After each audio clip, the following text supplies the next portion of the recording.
Decided that I am going to share my birth story because overall I feel like it was a pretty positive experience, and I feel like there's a lot of negative, scary experiences out there, and I definitely had a lot of horror stories in the days leading up to my birth, and it really made me so scared. I remember the morning of going into hospital, I literally was crying in the shower. I was just so terrified.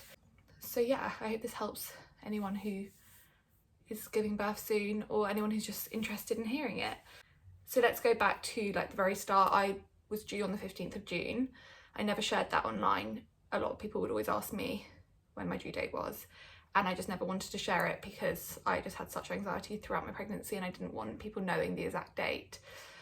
So yeah, due 15th of June. I was booked for a sweep the day before my due date. So I remember driving to the hospital, and I was so excited for the sweep.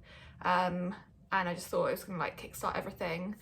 Got to the hospital, and the midwife went to do the sweep, and she said that she had a feel around, and she said it wasn't possible to do it because I wasn't dilated. She said she could get like a fingernail in.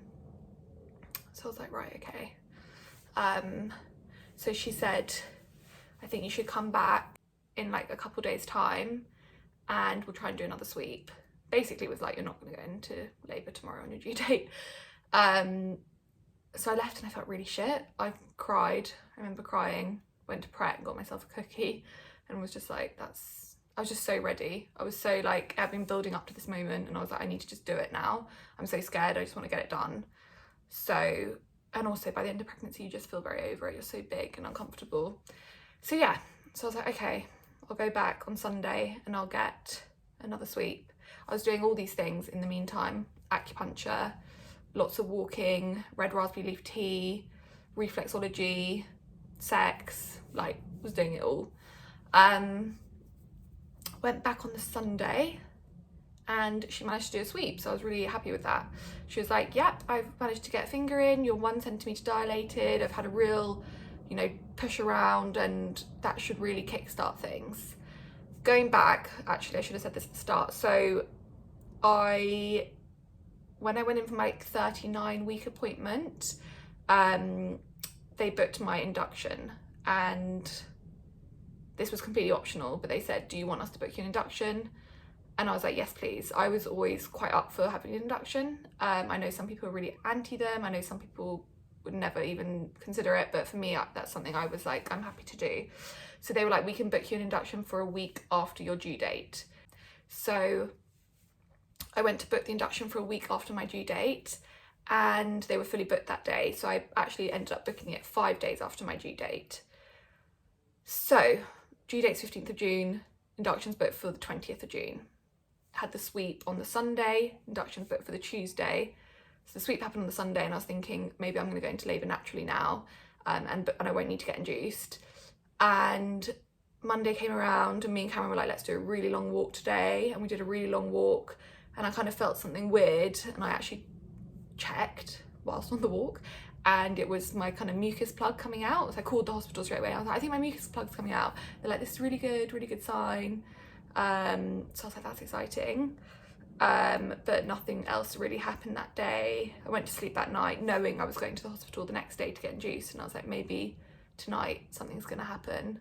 But it didn't. I woke up in the morning, I had my alarm set for 5:30, had to be at the hospital at 7, and I woke up, I felt so scared, I felt sick with nerves. I just, yeah, I was just so terrified. So we went to the hospital, we got there for 7, and they were like, okay, so we're gonna do the induction.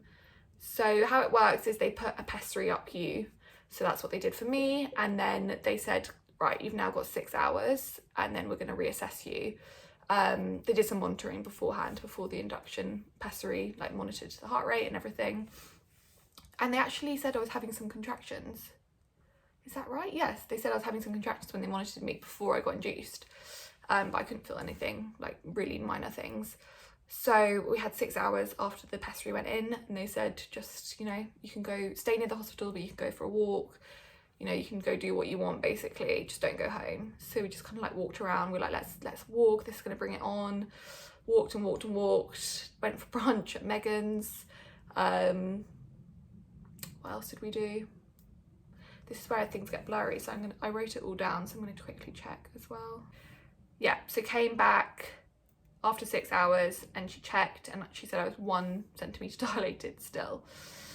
They then monitored me and they noticed that his heart rate had raised quite a lot, and he was really active, which I didn't think was a bad thing. I was always like, surely that's a good thing, but they weren't really that happy with that, so they put me on a drip to kind of, it basically turned out that I wasn't hydrated enough. I hadn't been drinking enough water, so they put me on this drip and that kind of calmed everything down. So yeah, they were just like, make sure you're drinking lots of water. Then they were like, okay, we're now going to put the next pessary in. Now you've got another 6 hours and then we're going to reassess. So next pessary went in and we again went for walking, and I started to feel some contractions, like heavier this time, like bad period pain feeling, but they were very spaced out and, you know, they weren't awful. It was just like a bad period pain. So we came back to the hospital because I was kind of like, I'm so over walking now and I'm just tired actually. I felt really tired. And I got into the bed in the hospital. Cameron ordered donuts. We were watching Love Island. It all feels like such a blur. It was 2 weeks ago today that I gave birth. So literally 2 weeks today. First time I'm wearing makeup is today. First time I've dried my hair. So major milestones in 2 weeks. After the next pessary, I think they rechecked me and like not much has happened. And then the midwife, who was like my favourite midwife, had to leave, and because her shift was done. This was about 8 p.m. at this point. So I'd been in the hospital at this point for 13 hours. Obviously not been in there solidly because I've been walking around and stuff, but yeah, it'd been 13 hours since I'd got there. So the new midwife came in and she was like, I'm going to break the waters. So she put like this rod with a little proddy thing on the end up me and broke my waters, and I used gas and air for that. I hadn't had any pain relief up until this point because I hadn't felt like I needed to, but I decided to use gas and air for her breaking my waters. It was a very weird experience, I'm not gonna lie. It really did feel like I was weighing myself, but like, yeah, it was a lot. It was weird. It wasn't painful, obviously, because I had the gas and air as well, but I don't know if that kind of contributed to me just feeling really, I suddenly felt this real like rush of heat come over me, and yeah, it just felt weird, but that happened. And then she was like, right, leave it a couple hours, like bounce on the ball. I remember bouncing the ball quite a lot, and let's see. So then we just kind of like, I was bouncing the ball, the contractions were getting a bit more painful. We went for a bit of a walk. This is like evening now, but they're painful, but they weren't very close together either, and they weren't like, this is excruciating. So then we came back and it was about 11 o'clock. So then they were like, look, things aren't really progressing very quickly. We need to put you on the oxytocin drip. And we really recommend you have an epidural for this, because this oxytocin drip is going to really ramp up your contractions and you're going to be in a lot of pain.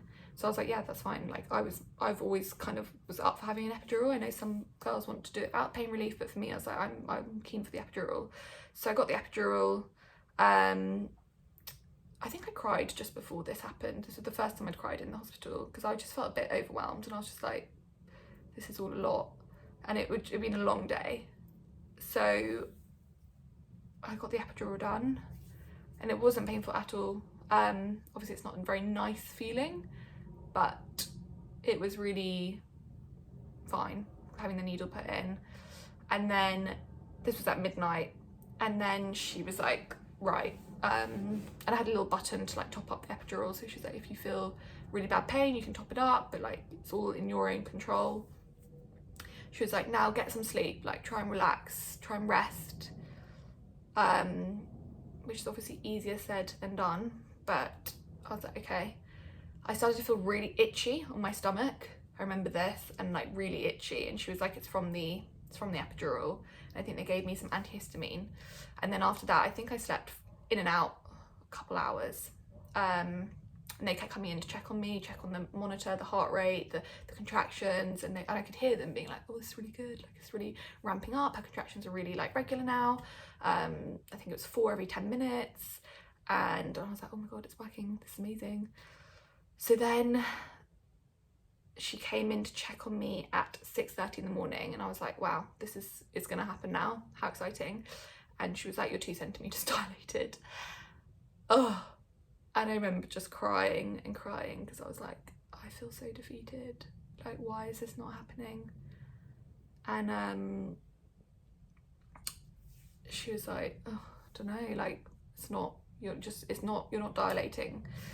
And then at this point his heart rate started dipping a bit when I would be lying on my back. So they would be like, lie on your side, or lie on your left hand side, and then his heart rate would go back to normal. But every time I'd go on my back it would dip, and on my side it would be fine, but then I was lying on my left hand side, on my right hand side it'd start to feel pain, like the epidural wasn't working on the right hand side, so it was really uncomfortable for me. But obviously I was like, I must lie on my left hand side because of his heart rate. And then they would take my temperature and my blood pressure like every hour, and they took my temperature and they noticed my temperature had risen above what they classified as normal. So they were like, we're worried that you're getting an infection because your temperature keeps rising. And they were like, this is not what we want, basically. So they started saying like, look, we're going to talk to the consultant and we're going to see what the next step is, and like not everything always goes to plan, and you've done your best, and all of this. So I was like, great, I'm going to have a C-section. And there is nothing wrong with a C-section. I was actually before, quite often I'd say to Cameron, I think I should just get an elective C-section because I have such anxiety, and I just feel like that would make me feel more calm, and I know what day it's happening, and I know it will be over really quickly. And he always encouraged me not to. He's always like, no, like you can do this, like you can do it, like you might as well try. And the midwife was like, you're young, you're healthy, why not try have a natural birth? So I was never against having a C-section, but the reason I cried is just because I felt so like defeated at this point, and just so exhausted and just so worried. The consultant came in and she was like, right, let's have a look.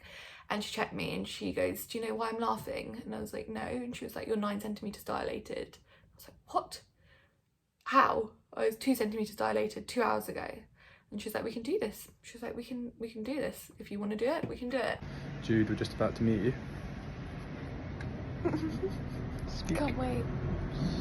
We've been in the hospital for 7 to nearly 24 hours. What time is it No, now? over 24 hours. Came to the hospital at 7. 7. Now 9:30. 9:30. 26 hours. Can't wait to meet you. Love you. Love you. We need to be quick, she said, because temperature's rising and we're worried you've got an infection. We don't want you to pass it on to the baby, and also his heart rate keeps dipping. So what I suggest is we use the suction cup. I can't remember what it's called.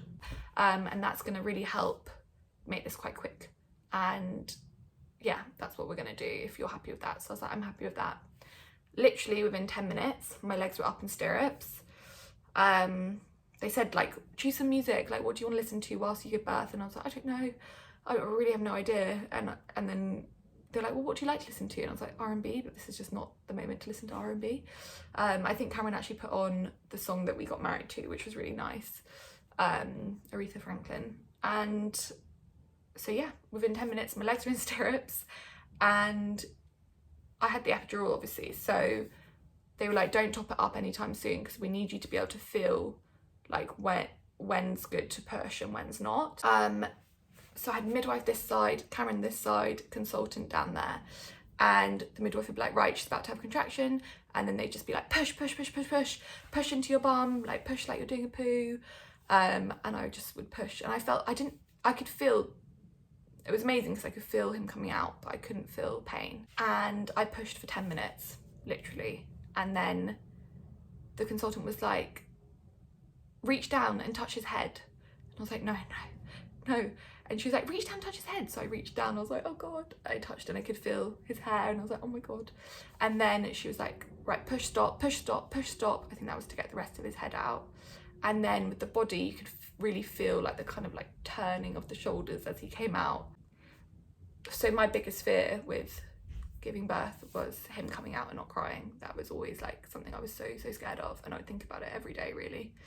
And I told the midwife this just before I gave birth, and he came out, he had the cord around his neck, which was why they actually said that's the reason his heart rate kept dipping, but it wasn't tied round, it was just once round, so she lifted it off. Then they said, do you want to do skin to skin? And I was like, yeah, definitely. They lifted him up and he like flopped onto my chest, and I looked at him, I was in such shock, and I could tell he was obviously alive because he was kind of like looking around and like moving, but he wasn't crying. And the midwife gave him a rubbing, and then suddenly he just broke out into this loud cry. You have anything about fast, nothing much. There's no tears. Well done. Amazing. I was just like, the relief that came out, getting emotional. The relief that came out, just so relieved. Sorry, I did not think I was going to cry. Just felt so relieved.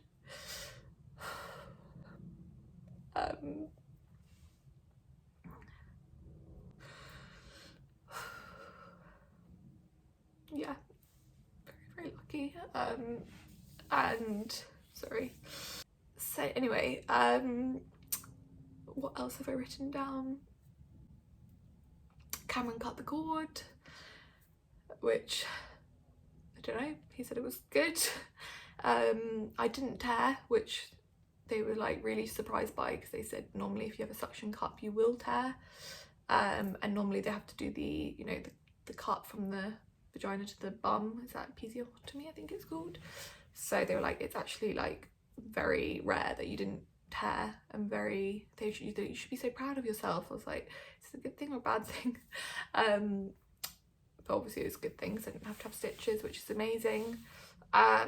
They actually but then I did tear on the labia, she said, so they put one stitch there, she said more for like cosmetic reasons. I didn't also know you had to deliver the placenta, so once he was in my arms, the consultant was like, push, and I was like, why am I pushing? But okay, and I pushed, and then the placenta came out, which Cameron describes as a purple snake. It really is quite a sight. But once that leaves you, there is like a lot of blood, which I knew there'd be blood, but I couldn't believe how much blood there was. But they said it's from the placenta leaving, it's like a wound in your body. My mum actually warned me about after pains, but I didn't realise that after pains was such a thing, so I kept getting after pains quite badly in the recovery room, which is when your like uterus is contracting back, and those actually went on for quite a few days after leaving the hospital as well, so that's just something that was not very pleasant and quite painful. We went to our other room for recovery, and I was able to walk into that room, which was really nice. I had the feeling back in my legs, and that's where we spent our first night. So he's a summer solstice, I think that's how you say it, summer solstice baby, longest day of the year, at £7.7, which I think is pretty normal average weight, and he was 6 days late, but I could have left it and I could have not got an induction, and I could have seen when he came naturally, but I think I just had such anxiety and I just wanted to get it done at this point that I'm really glad I did get induced, because who knows, I kind of have a feeling that he wouldn't have come. I would have had to get induced anyway if I'd got to like 42 weeks. I feel like he wasn't coming anytime soon. The other thing to add, I guess, was something that wasn't like an amazing part. It was something which was a little bit scary, was so I gave birth at 10:27 a.m. Just wait for this plane. I'm so impressed I've managed to do this whole thing without him. My mum's downstairs with him, Mum and Lucy downstairs with him, and he's obviously fine. He's not wanting to feed right now. I gave birth at 10:27 Wednesday morning. We were in the recovery room, we had to stay the night. Obviously I wanted to stay the night anyway. Around midnight that night I started to feel quite cold. Cameron was asleep, baby was asleep, and I started to feel a bit cold, so I went to put my jumper on, and suddenly I just started uncontrollably shaking. Like my whole body started uncontrollably shaking, my face, my body, everything. So I pressed the button for the midwife to come in. I was like, I don't know what's happening to me, like I can't stop shaking.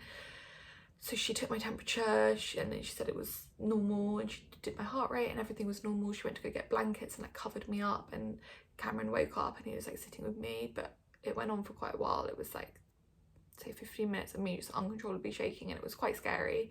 Cameron afterwards was like, it was really scary. I didn't really know like what was happening, and I don't know what that was. I don't know if it's like all the medication leaving my body, or if it was all the like anxiety leaving my body, or just in a state of shock, but it was quite scary. As regards to the infection that they thought I had, so the next day they were like, we need to keep checking your temperature, and if your temperature hasn't gone down, well, you may have to stay another night. We were both like, oh god, because we were quite ready to like leave at this point and get home. But luckily when they went to check my temperature, it had gone down, so they were happy. They did put me on antibiotics, which I had to take for a week. But yeah, I'll never find out what that infection was, or if I did have one, or who knows.